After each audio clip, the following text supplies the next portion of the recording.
Look, there's people out there that's not gonna like your energy. There's people out there that's not gonna be able to handle your motherfucking energy. You're not meant to entertain low vibrational beings. You're meant to trigger them to ascend. That's what ascension is all about.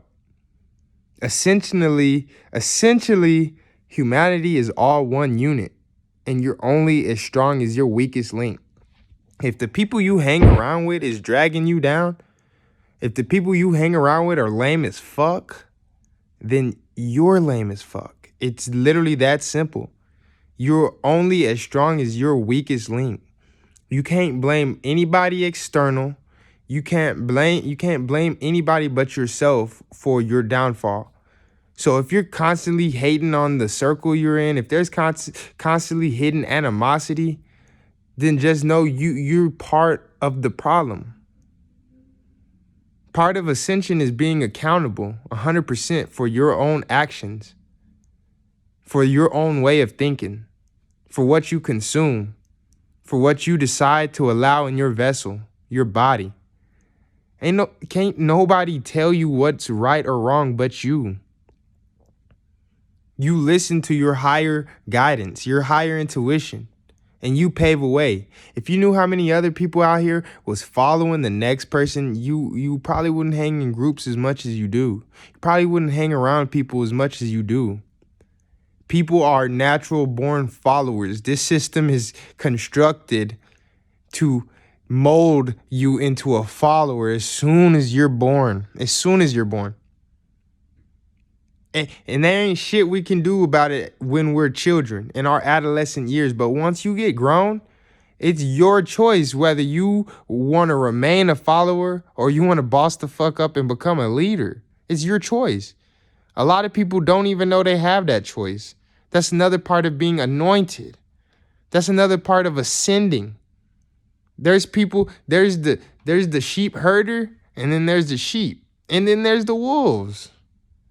You have to determine what you are going to be. Are you going to be a wolf?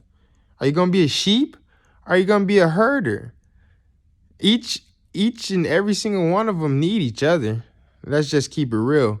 But a lot of the sheep don't have a lot of free will.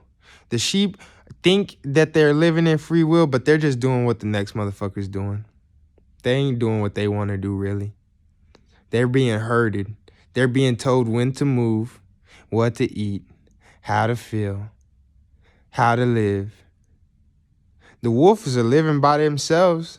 The wolves, they live by themselves. They run by themselves amongst the sheep. And then the herder just tells the sheep what to do. It's a matter of who you want to be. You have the ability to define yourself in every sense of the word. If you're constantly feeling down, depressed, anxiety, lethargic, no energy, no motivation, constantly blaming other people, just know you're not living up to your full potential, period. You have that choice. You have that decision to make, to say, hey, maybe I should take some time alone. Maybe I should take some time alone away from the group so I can cultivate my inner knowing of self, so I can start to know who the fuck I am. Because I promise you, there's so many confused people out here. Is the blind leading the blind. And I mean that in the most urgent way possible. There's people following 8 different types of religions. There's people following 8 different types of eating habits and eating preparation, meal prep plans, and all kinds of different shit. There's so many people that switch up their lifestyle from day to day, and we follow them. I'm not saying that it's bad to switch up, but if you don't remain in the same, confines of your originality, of your individuality, it's okay to take away and, study other people. It's okay to study what other people are doing, but it's not okay to internalize their truths as your own. And that's a lot of times where we're messing up as individuals. We look at somebody else winning a certain way and we go try to do that same damn thing, thinking that it's going to work for us the exact same way. Just because a whole group of people jumping off a damn cliff don't mean that you have to go do that. Just because somebody robbing and scheming to get money don't mean you have to do that. Just because somebody begging the next person to get money and you see them winning don't mean you have to do that. Because at the end of the day, you have no clue what that person is going through internally. People, here's another thing. If you knew how many people fake happiness, I promise you, you wouldn't be trying to be like anybody but yourself. There is nobody more important than yourself. Once you start to cultivate that happiness for self, that individuality, that wholeness, that fulfillment inside of you without anything external, that's when you start to live your life. That's when you start to ascend and develop your own identity. You leave your own legacy. And it's as simple as this. Are you going to leave a legacy of a follower or a leader? Because I promise you, the leaders ain't being talked about. The leaders ain't being glorified. The leaders ain't being anointed. The leaders ain't, you know what I'm saying? It's okay to have balance. It is more than okay to have balance. Without pain, there is no peace. There's no healing. Why would we need to heal if we don't go through pain? There's a reason for everything in this realm of existence. Without strife, there is no progression. It's literally like the Lion King. Without motherfucking Scar, Simba wouldn't even know who the fuck he was. Simba ran off and was running away from his problems, not knowing that his whole family was getting taken advantage of, killed, made into slaves. He just ran off with Timon and Pumbaa, Hakuna Matata. What you do matters 110%. A lot of times we just want to get drunk, party, have sex with random people, not knowing that it's affecting us dearly. Simba didn't know him eating bugs, hanging out with Timon and Pumbaa was affecting him dearly. Killing his fucking legacy off. Killing his people off because he wanted to run away from his problems.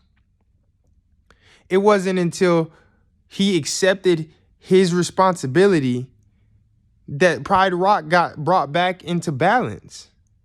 We need that strife because without that, he just would have been an adolescent, ignorant kid. He wouldn't have known nothing. He wouldn't have known that you have to stand on something or you gonna fall for anything. Because initially he fell. When he was just a little cub, he fell. He ran away. He didn't want nothing to do with it. He lived his whole teenage years not knowing what was going on back at his home. He lived his whole life damn near not knowing what was happening back at home. It wasn't until he reclaimed his throne, reclaimed his birthright of royalty, of being the regal prince or king, the Lion King. It wasn't until that moment that he realized that I needed this destruction. I needed my father's death because it defined me. For the longest time, he let it define him in the worst way until he started taking accountability for what was rightfully his. You have to be accountable for who you are, period. Nobody else is going to tell you that you're royal. People are genuinely either happy or jealous for you. And it's not too hard to differentiate the two. People are either happy or jealous for you. And a lot of times it be the motherfuckers we think are happy for us that is really jealous of us. And it'd be the motherfuckers we think are critical of us that are really trying to push us into our greatness. Just because someone's critical of you does not mean that they dislike you or they're hating on you.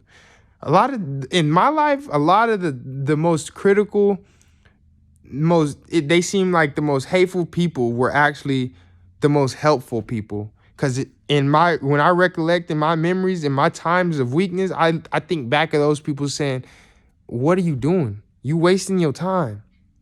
Go harder. Do more. You're lazy. What are you doing? Do more. You have to learn how to cultivate your own ambition. Don't feed off of other people's ambitions. You can, but you're going to get results not meant for your destiny.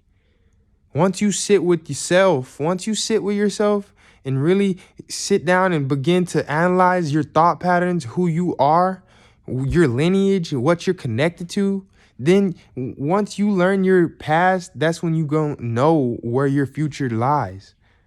You cannot know where you're going if you do not know where you've come from. Period. That's factual. That's simple math. It's the 1 + 1 = 2. We got to start tapping into our own individuality. The TVs ain't going to tell us. The musicians are not going to tell us. There's very few sources of knowledge out there that's going to tell you, direct your focus back inside. Direct your focus inside of you, because that's where all the answers are. I get a lot of inspiration from people who own their individuality, because I'm a strong individual myself.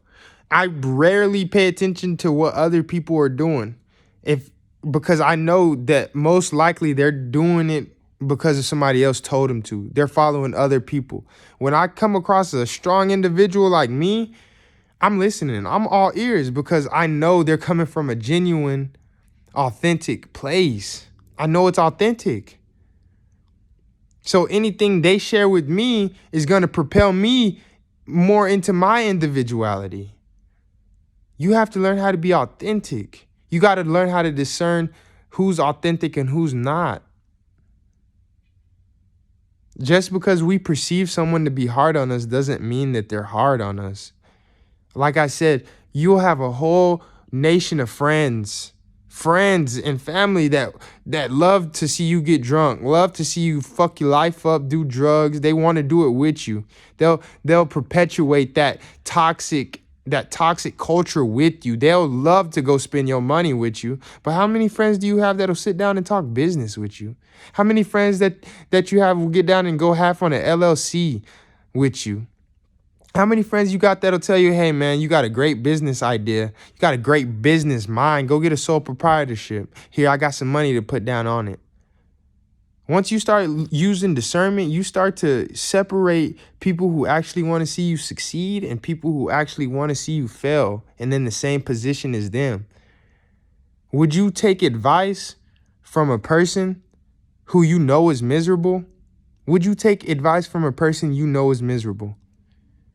I wouldn't, because 9 times out of 10, I know they're trying to lead me down that same miserable path, period. There's no ifs, ands, or buts about it. Would you take financial advice from someone you know never has any money? Would you take financial advice from someone you know never has any money? It don't make sense to you, does it? You don't have no damn money. How you gonna tell me how to get money? You don't have no damn money yourself. That shit don't make it just don't make no sense. It don't add up. It don't add up. So I encourage people out there to cultivate their own individuality. Not everybody's recipe is your recipe for success. You're divine. You are divine. You have a purpose of being here. And it's not to follow somebody else, I promise you, because once you get inspired and become who you are meant to be, you're going to inspire the next person. You can never inspire anyone trying to be like the next person. But once you become who you need to be, you're going to inspire the next person. Simba didn't become the Lion King until he reclaimed his throne, until he listened to Nala and went back to Pride Rock and faced his fears. A lot of times facing our fears means facing ourselves, standing up to the group of people who want to see us fail, saying no, putting your foot down, saying no, I'm not going to go for this.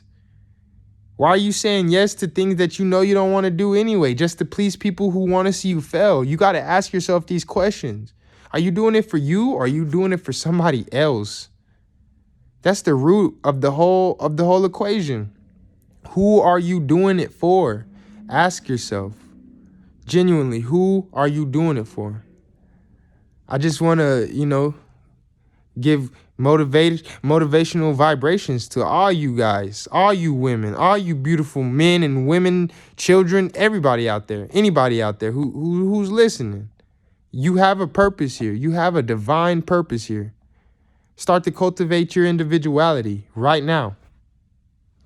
Peace, love.